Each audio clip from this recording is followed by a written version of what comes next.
어서 오십시오. 네, 안녕하세요. 서울 노원의 김성환입니다. 네, 그리고 바른미래당의 최이배 의원 나오셨습니다. 어서 오십시오. 예, 민생개혁정당 바른미래당 최이배입니다. 또 새롭게 또 준비하셨군요. 네. 알겠습니다. 두 분께 저 개인적으로 좀 궁금한 것들도 좀 있고 요즘 근황이 또 뉴스가 좀 많이 돼서 좀 알아볼까 하는데 그건 좀 뒤에 가서 좀 말씀을 나누겠고요.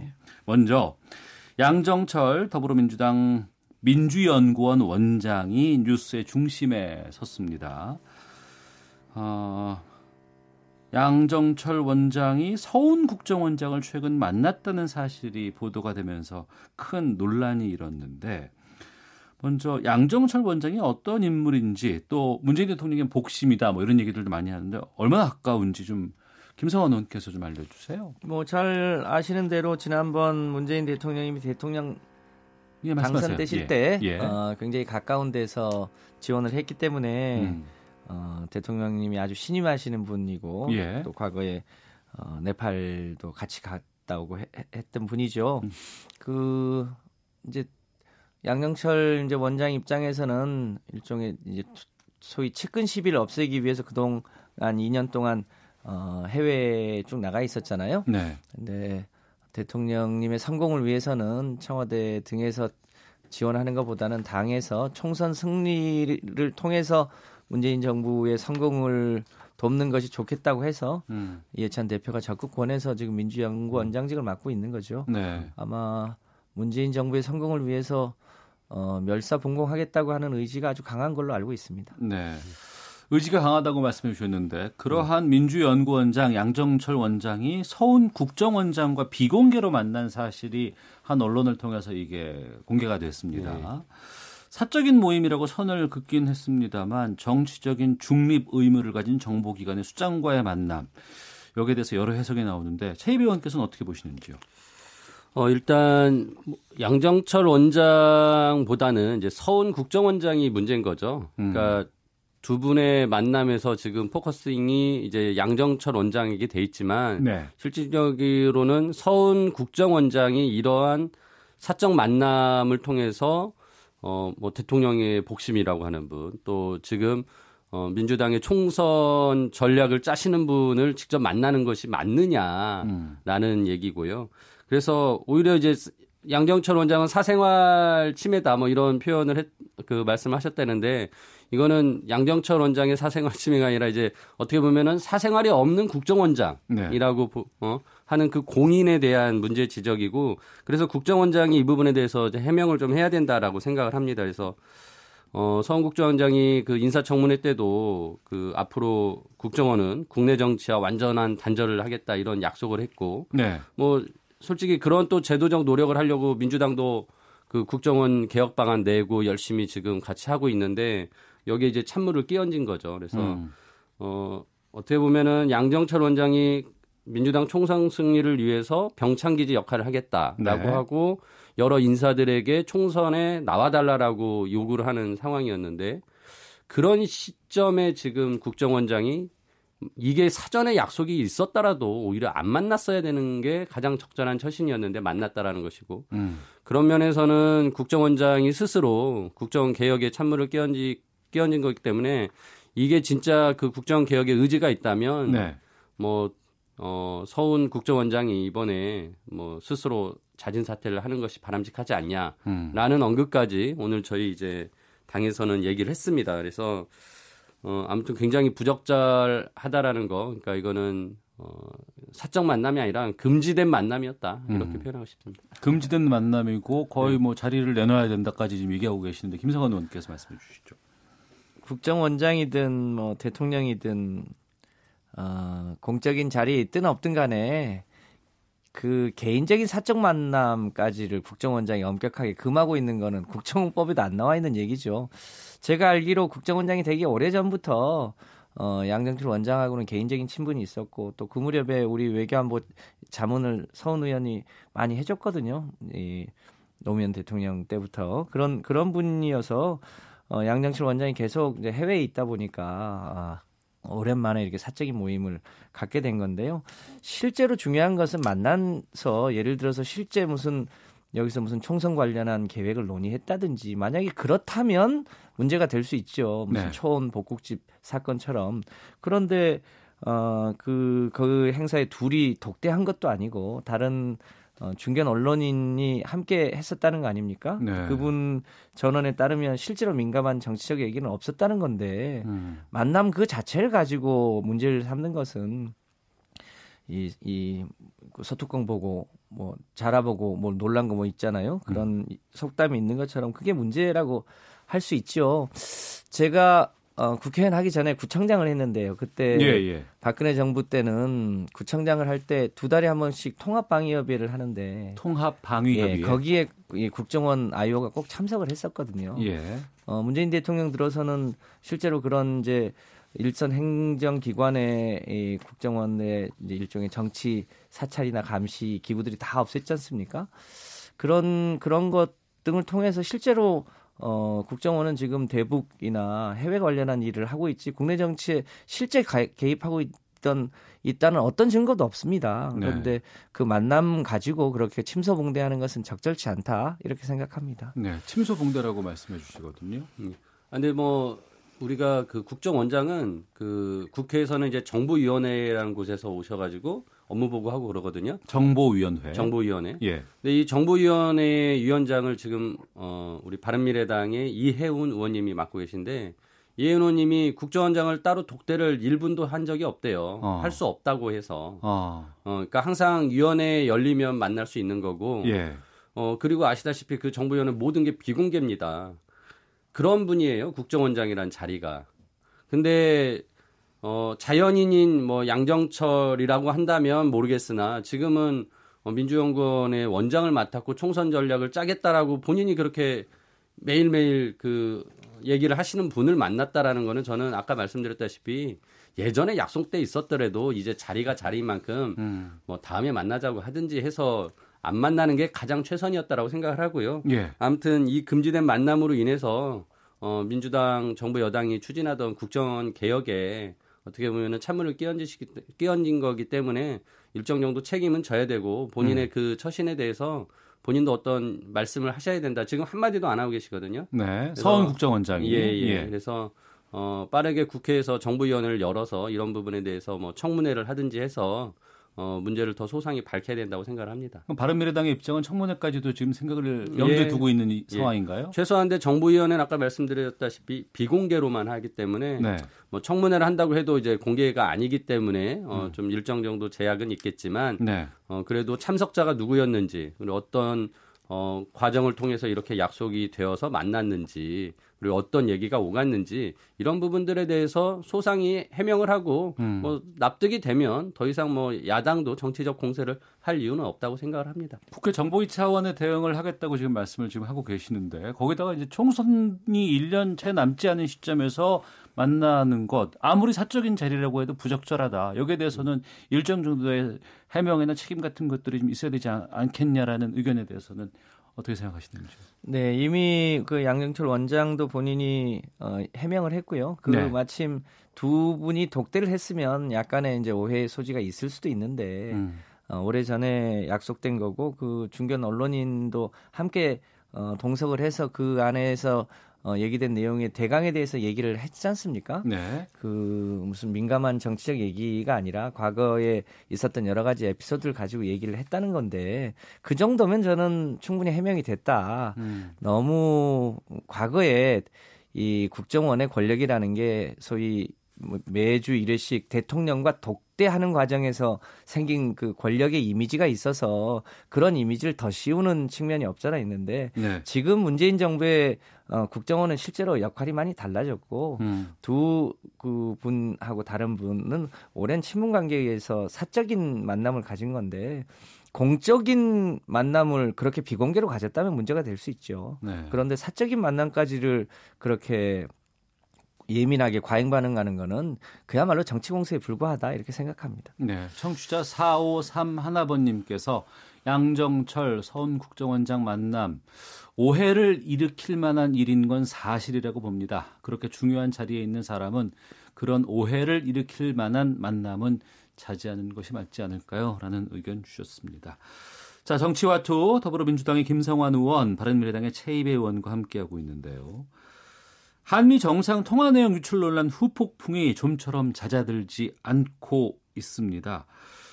주말 보내면서 국회 정상화의 물꼬를 좀 틔울 수 있지 않을까라고 했는데 이 부분이 또 지금 문제로 지금 부각되고 있는데요. 민주당은 자유한국당의 사과, 책임 있는 조치를 요구하고 있고 자유한국당은 정당한 의정활동이라며 외교부의 책임론을 주장하고 있는데 여기에 대해서 바른미래당의 먼저 생각도 좀 듣는 것이 좀 좋을 것 같은데요. 예. 일단 강효상 의원이 그 국가 기밀을 누설한 것 자체는 굉장히 이거는 위법한 사안이고요. 네. 우리 당 오신환 원내대표가 이건 간첩행위에도 해당될 수 있다라고 할 만큼 굉장히 심각하게 저는 바라보고 있습니다. 그리고 이제 무엇보다도 이거를 이제 정보를 받고 공개한 강효상 의원도 문제지만 이 정보를 유치하는 이제 외교부의 참사관이 있었다라는 것이고 뭐 어제 이제 귀국해서 지금 외교부에서 조사를 받았다라는 거 아닙니까? 오늘 좀 전에 이제 외교부가 그런 내용들을 이제 브리핑을 했는데요. 외교부가 비단 이게 그 미국 대사관의 그 K 참사관 한 명의 일이 아니라 굉장히 이게 좀 만연되어 있다라는 그런 얘기들이 나옵니다. 그래서 대사관에서 굉장히 중요한 이런 1급 비밀 또는 3급 비밀 사안들이 내부의 어떤 정보 공유 차원에서 회람되고 있다라는 얘기가 나오기 때문에 저는 이 부분도 국회에서 외교위원회 열어가지고 좀 빨리 현안 파악을 하고 대응을 해야 된다고 생각을 하고요. 지금 강효상 의원에 대해서는 외교부가 뭐 형사고발하겠다라고 했고 이미 이제 민주당도 했는데요.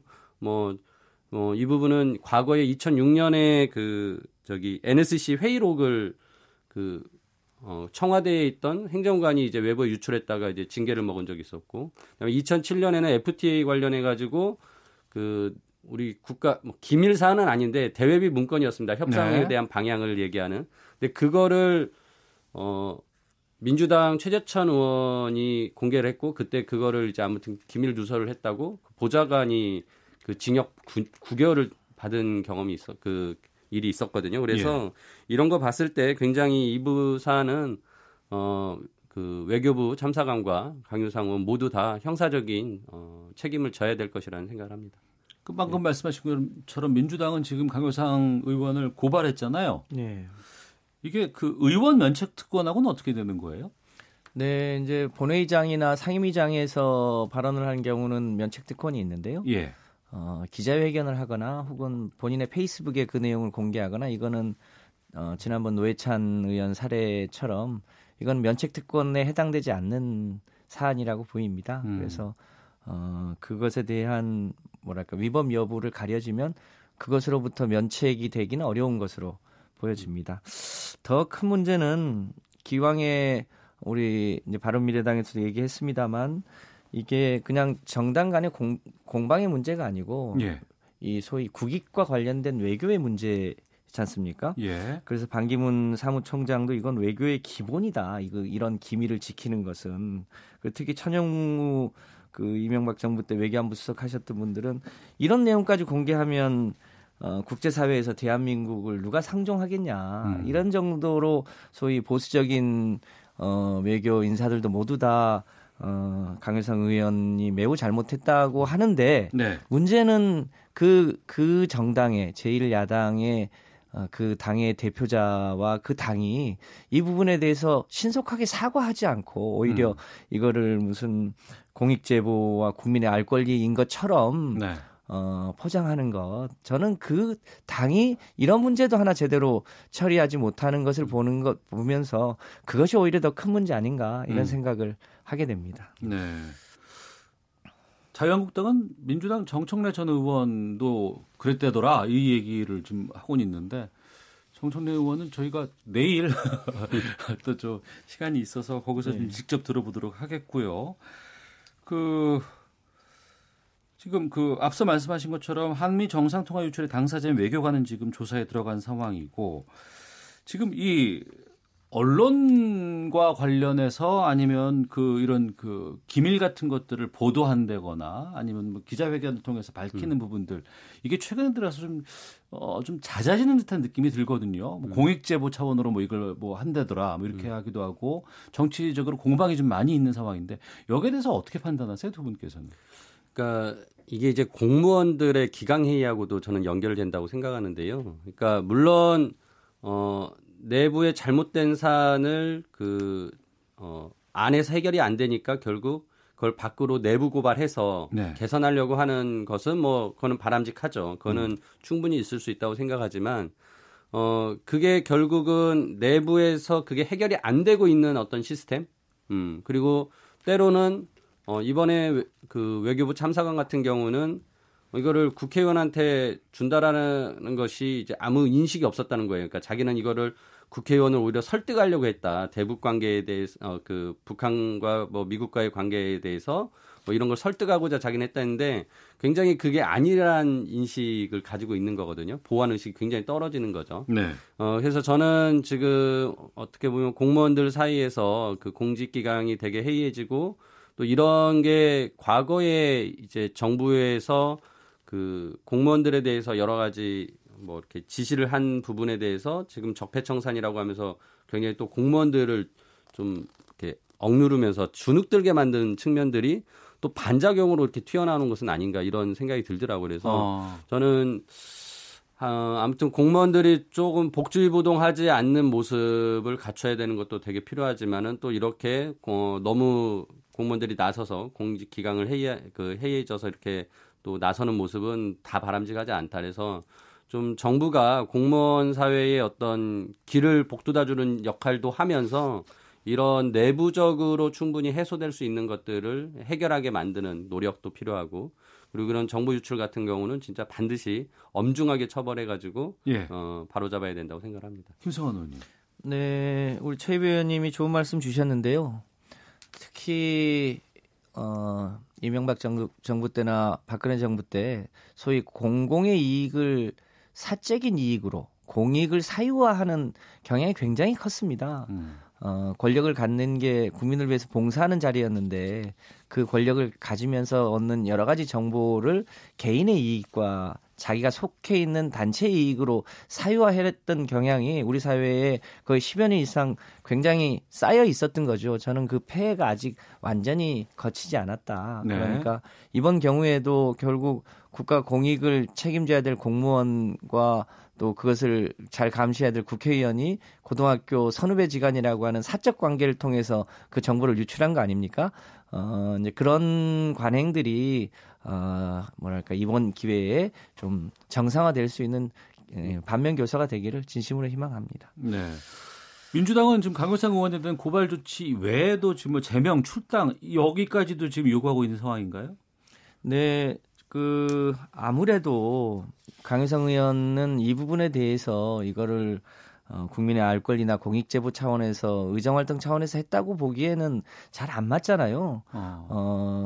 저는 강효상 의원 개인의 문제하고는 달리 자유한국당이 그야말로 한미동맹을 더 공공히 해야 된다고 하고 특히 이 보수정당을 대표한다면 누구보다 법을 잘 지켜야 되는 정당 아닙니까? 그런 정당에서 오히려 먼저 나서서 엄정하게 법적 조치를 하거나 제명하거나 이렇게 하는 게 저는 더 온당한 조치라고 봅니다. 근데 그거를 안 하고 있기 때문에 저희 당에서 요구를 하고 있는 건데요. 저는 자유한국당이 국민의 신뢰를 회복하려면 어떤 조치라도 해야 되지 않는가 이렇게 생각합니다.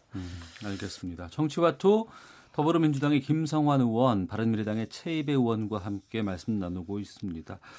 이 강효상 의원의 이번 외교기밀 누설 관련한 여러 가지 부분 때문에 지금 국회가 정상화에서 다시 또 지금 빠져 있는 이런 상황이 좀 와서 상당히 좀 걱정이 되고요. 그건 이제 헤드라인 뉴스 듣고 저희가 지금 계속해서 말씀을 그 이야기로 넘어가 보도록 하겠고 지금 오늘 자유한국당의 입장을 저희가 지금 듣지 못하고 있는데 내일 저희가 자유한국당 의원들 모셔서 좀 그쪽의 입장은 어떤 것인지 살펴보도록 하겠습니다. 3253님, 해당 내용을 유출한 외교관과 자유한국당 의원 모두 책임져야 할 사안입니다. 그동안 얼마나 많은 업무상 극비사항이 이렇게 의원들에게 넘어갔을지 걱정입니다. 라는 의견 주셨습니다.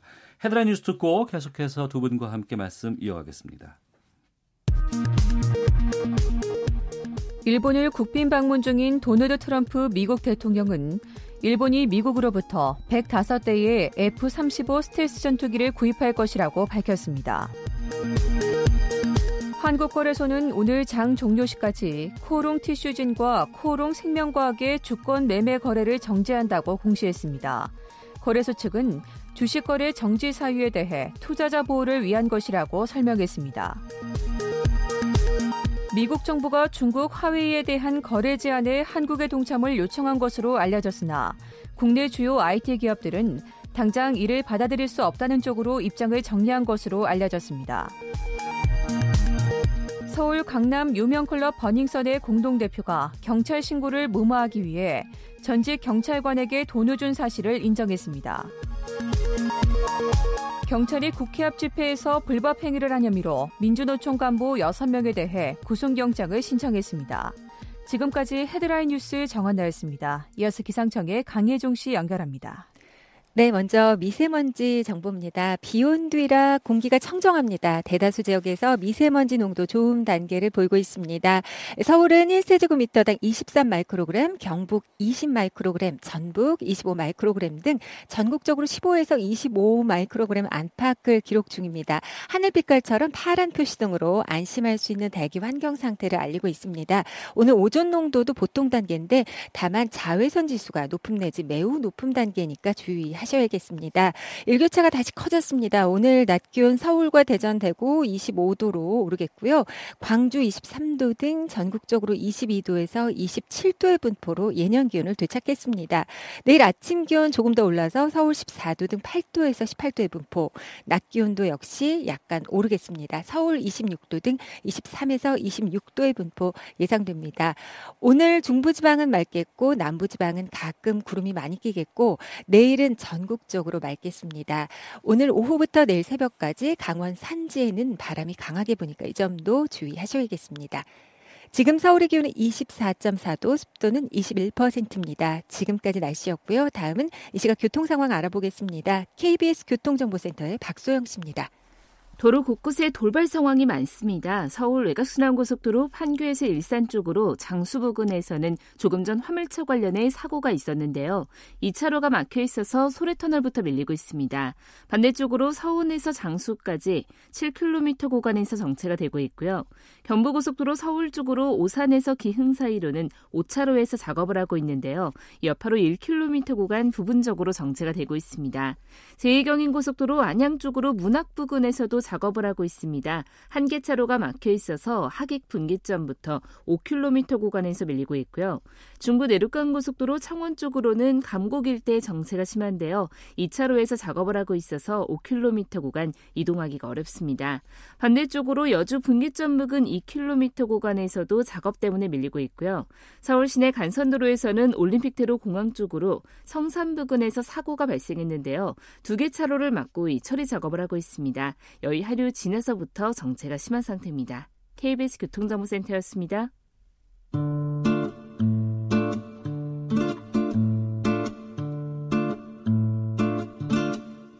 오태훈의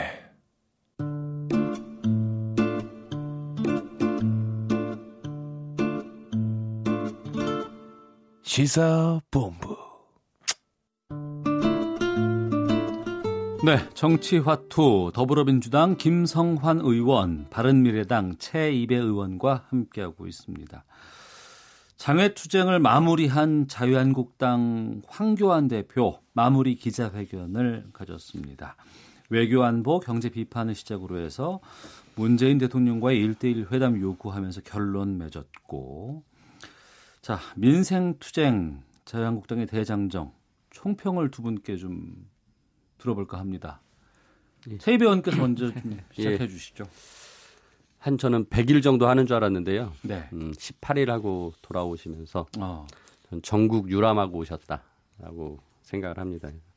오히려 이거는 뭐 민생 투쟁 대장정이라보다는 막말 대장정 아닌가 싶습니다. 그래서 뭐 아무튼 요즘 그 한국당 내에서 점점 이렇게 발언 수위를 높게 하는 뭐 이렇게 경쟁을 하는 것 같은 모습을 보여주고 있고, 그 저는 23일 날 그 황교안 대표가 그 GP 감시초소 철거 현장 가셔서 말씀한 거 진짜 충격받았는데 이런 말씀했어요. 정부의 안보 의식이 약해져 시스템이 망가져서는 안 된다. 그리고 남북 군사 합의를 조속히 폐기해야 된다. 마지막 이 문장이 진짜 핵심인데요. 군은 정부, 국방부의 입장과 달라야 한다라는. 저희 진짜 진짜 위험천만한 발상이고 발언인데 이게 군에게 마치 항명하라라고 거의 얘기하는 수준이거든요. 그래서 진짜 비상식적이고 반헌법적인 발언이었습니다. 그래서 이런 거에 과연 진짜 민생 투쟁 대장정의 본 모습이라고 한다면 진짜 한국당은 너무나 민심과 동떨어진 딴 세상을 살고 있는 건 아닌가라는 생각이 들고, 진짜 제가 이제 이 부분에 대해서 진짜 왜 우리가 군이 그 문민의 통제를 받는지 뭐 그런 내용에 대해서 뭐 굳이 설명할 필요는 없다고 생각하지만, 우리가 5.16이나 그 5.18을 겪으면서 군의 총뿌리가 국민들에게 겨눠진 진짜 아픈 역사를 가지고 있잖아요. 근데 그때 이런 발언을 하셨다라는 걸 보면서 이거 대통령을 나설 분의 자격이 없다, 기본이 안 돼 있다라는 생각이 들었는데, 아무튼 이번에 한국당의 이 민심 대장정은 제가 보기에는 민생 대장정은 제가 보기에는 막말 대장정이었다라고 생각합니다. 네, 김성환 의원님. 뭐 잘 아시겠지만 선거법하고 공수처법 등을 패스트트랙에 태운 그것에 대해서 이제 반발하면서 장애투쟁을 한 거잖아요. 근데 그 패스트트랙은 원래 자유한국당 전신이 만들었던 제도, 그러니까 자기가 만든 제도에 대해서 반발로 장애투쟁을 하는 건 그야말로 명분 없는 장애투쟁을 했는데, 막말 대장정이기도 하고 황교안 대표 입장에서는 사전 선거 운동을 위한 일종의 장애 운동을 하신 거죠. 근데 그 과정에 앞서도 말씀이 있었습니다만은 5.18 때는 자기 당의 5.18 망언을 하신 분들에 대한 적절한 조치 없이 참석을 하셨고, 또 중간에 부처님 오신 날에는 최소한의 그 종교에 대한 예의를 갖추지도 않았고, 그리고 이제 마지막에 이걸 총정리하면서 민생 현장이 지옥 같았다 이런 얘기를 했는데, 이것에 대해서 윤여준 전 장관은 그러면 그 박근혜 대통령과 본인이 국무총리를 하던 2년 전에는 그러면 좋았다는 얘기냐, 그걸 국민들이 동의하겠냐 이런 얘기를 했잖아요. 예. 여러 가지 뭐 야당의 대표로서 현 정부에 대해서 비판할 수는 있지만 그 표현이나 방식 이런 게 전혀 적절치 않은 명분 없는 장애투쟁을 하고 오신 거 아닌가 싶은데요. 이제라도 국회에 복귀해서 진정한 정책 일종의 장정을 하시면 좋겠다 싶습니다. 예, 말씀하신 것처럼 국회 정상화가 이루어지지 않을까라고 기대도 좀 했었는데 지금 다시 지금 꼬여가는 상황인데, 앞서서 제가 좀 잠깐 말씀드렸습니다만 황교안 대표는 문재인 대통령과 1대1 회담을 지금 요구하고 있거든요. 영수회담을 지금 해야 된다고 하는데 이 제안을 대통령이 받을까요? 어떻게 보세요? 그 문재인 대통령이 지난번에 한미 정상회담 후에 일단 5당 대표와의 회담, 그 2주년 기자회견 때였네요. 5당 대표와의 회담을 제안했고, 또 황교안 대표가 1대1 회담을 제안한 그 상태에 있는 건데, 일단 5당 대표도 여전히 살아있고 1대1 회담도 살아있어서 저는 지금 아마 조만간 그런 문제에 대해서 진전이 있지 않겠나 이렇게 생각을 합니다. 우선 이번 주는 아무래도 그 강효상 의원 건에 대해서 자유한국당에서도 책임 있는 조치와 사과가 우선되는 게 맞는 거라고 생각하고요. 예. 그것에 기반해서 이제 전국을 정상화하기 위한 여야 간의 진지한 노력이 함께 될 필요가 있다고 생각을 합니다. 예. 바른미래당에서는 국회 정상화 위해서 원내 교섭단체 이제 3 세 분이 이제 호프회동 갖고 나서 이후에 키를 바른미래당이 쥐고 있다 뭐 이런 얘기들도 많이 있었고 제안도 많이 했잖아요. 예. 지금 어떤 뭐 보관 좀 있으세요? 참 이게 진짜 어려운 일인데요. 그러니까 지금 바른미래당 오신환 원내대표가 그 호프회동을 만들기 위해서 중간에서 그 두 이인영 원내대표와 나경원 원내대표를 엄청나게 조율을 하고 설득을 해서 어렵게 호프회동을 만들어놨는데 그때만 해도 뭐 회동 자체는 일단 분위기는 좋았는데 이제 막상 결과물이 안 나왔죠. 근데 그리고 나서 지금 한국당이 요구 사안들을 자꾸 내고 있는데 이게 좀 제가 봐도 과도한 요구 사항을 내고 있습니다. 근데 물론 뭐 패스트트랙을 철회시킬 수는 없을 거고 그리고 그 동물국회를 만들었던 한국당의 그 폭력적인 그 사태에 대해서 뭐 여러 가지 지금 고소고발이 지금 들어가 있는데 그것도 제가 보기에는 뭐 다 철회시킬 수도 없고 뭐 철회시킨다 한들 그거는 이제 어차피 검찰 수사나 경찰 수사가 진행되는 사안이기 때문에 철회한들 큰 효과가 없습니다. 그래서 지금 그런 무리한 요구를 하고 있기 때문에 또 민주당은 받아주지 않고 있는데요. 그래서 이제 바른미래당 입장에서는 좀 양쪽 다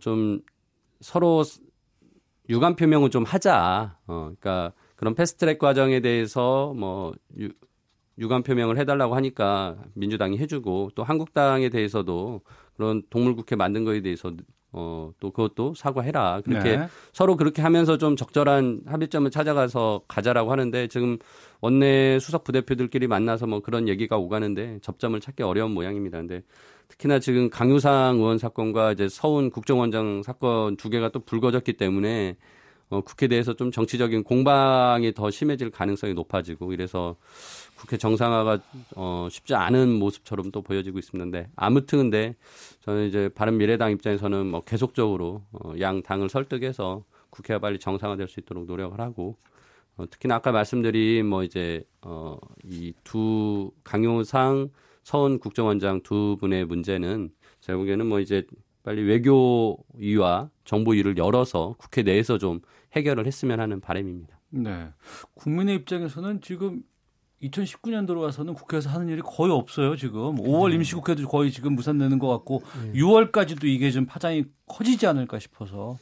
4월에 잠깐 열리고 지금 또 쉬고 있는 거예요. 참 불편합니다. 예. 민망합니다. 진짜 말씀을 드리고요. 이제 당내 문제 잠깐 좀 짚고 맞춰야 될 것 같습니다. 바른미래당 내분이 지금 새로운 상황으로 접어들고 있습니다. 예. 안철수계 의원들이 혁신위 설치를 제안하고 나섰다고 하는데 여기에 대해서 좀 어떤 상황인지. 네. 지금 손학규 당대표에 대해서 지난 4.3 보궐선거에서 저희가 이제 창원에 그 후보를 한 명 냈었는데 그때 이제 저희가 참패를 했죠. 근데 이제 그거를 이유로 처음에 이제 사퇴 요구가 나왔었던 거고 4월 초에요.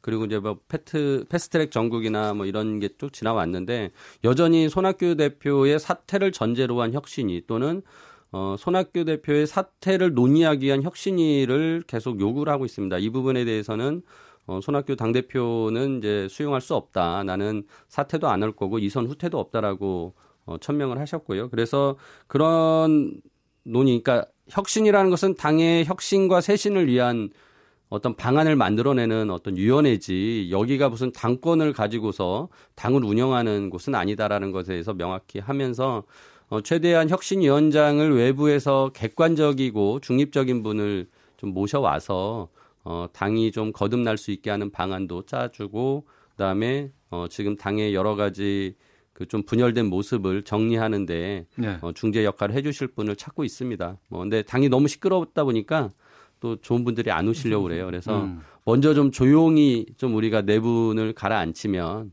충분히 좋은 분들이 제3당 제3지대의 희망을 가진 분들이 당에 오셔서 역할을 해주실 거라고 기대하고 있습니다. 예, 그 혁신위 여기 전권이 갈 수 있어요?